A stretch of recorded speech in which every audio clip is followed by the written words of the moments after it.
Dunque anche in Veneto, domenica senza fedeli in chiesa, con messe trasmesse in streaming. Nella regione le scuole resteranno chiuse ancora una settimana, ma ci racconta tutto la nostra inviata a Padova, Maria Delia.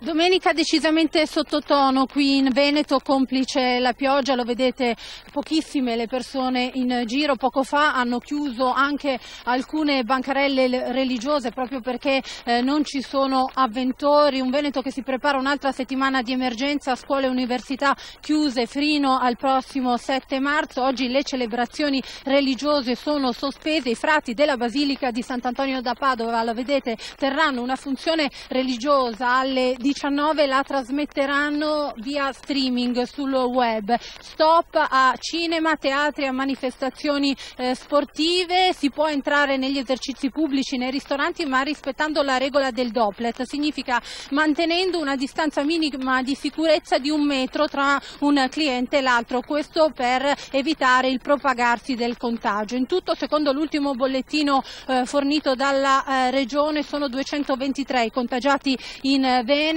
Vedete intanto che continua a piovere in modo molto forte qui sulla piazza. Sono 59 i ricoverati, 12 in terapia intensiva, 7 le persone che sono state dimesse. Si cerca di ottenere al più presto delle misure a sostegno dell'economia del territorio, che è in ginocchio, in particolare il settore del turismo, che vale 18 miliardi di euro ed è importantissimo anche per il PIL a livello nazionale. Lombardia e Veneto valgono in tutto il 31% del PIL a livello nazionale e su questo c'è il fermo intendimento del governatore Zaia di ottenere degli aiuti. Si pensa a uno slittamento dei pagamenti, degli adempimenti fiscali, alla sospensione delle rate dei mutui e su questo il governo sta lavorando a un provvedimento ad hoc. Per il momento è tutto, a voi la linea.